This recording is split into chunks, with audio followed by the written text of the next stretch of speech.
So they struck Russell Brand. He made a video about it. Elon Musk responded to the video on Twitter. Oh, shit. And then you got Dan Bongino and Chris from Rumble. And they're like, Elon, get on, and Elon's like, I'm a little busy right now. But like, at least Elon's now aware of that. But this right here, this is some crazy shit right here. We have been officially censored by YouTube. They took down one of our videos for misinformation. But why are big media organizations not censored for misinformation? I just want to say real quick, feel like it's an infomercial. Like you're about to sell me a snapshot.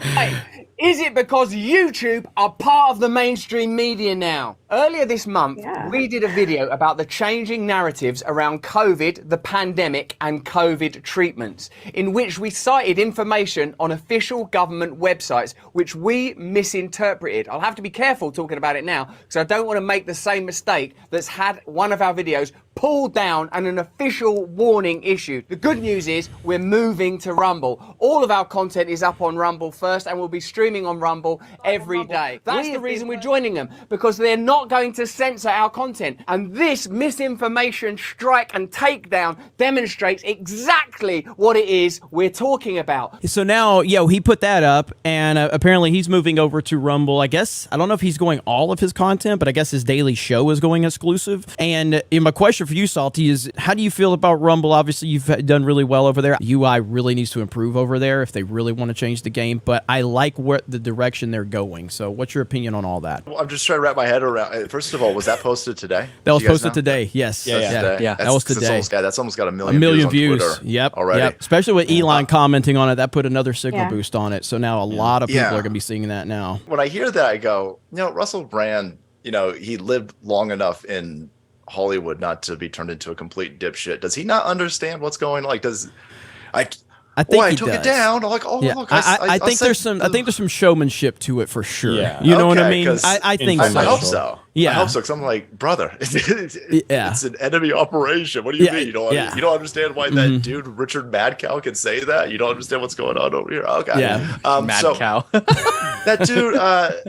Well, that's great. That's fantastic. Again, everybody. I can tell you this because I can smell the fucking place from my house. Silicon Valley is full of these kombucha enema experts who. They sit there and they go, oh, well, look at this Russell Brand. He's clearly a white supremacist terrorist. We should be able. Let's go ahead and pay him. Sitting there going, you got 5 million people. He's got enough energy that on a completely different platform, he can get 1 million views in a day because he can get the attention of people like Elon Musk.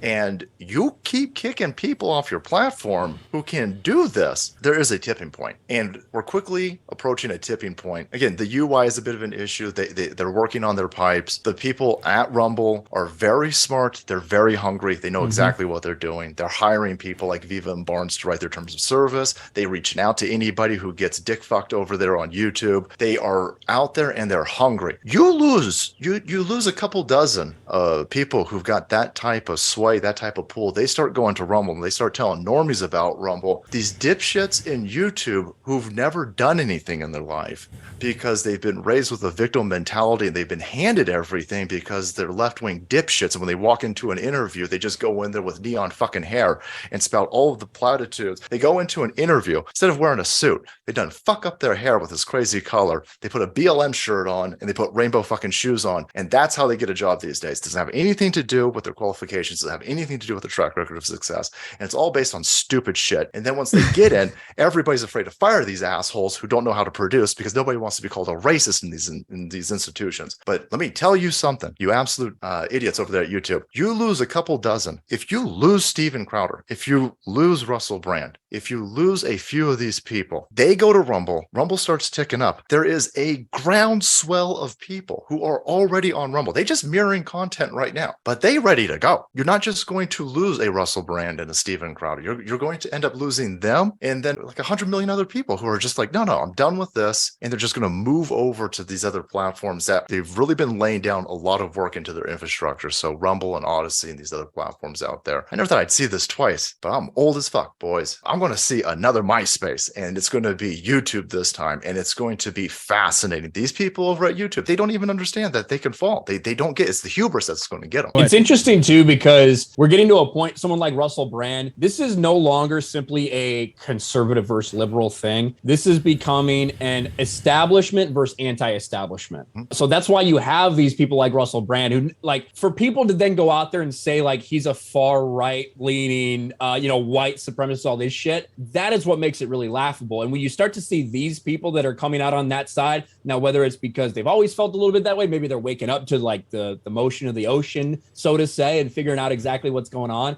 When people like that, when people like Bill Maher, take Bill Maher, a huge lefty, has been very hard outspoken against some of this stuff, you can't sit there and pretend like, oh, look at these far righters out there. That's not what this is. It's become establishment shills versus anti-establishment people on all sides.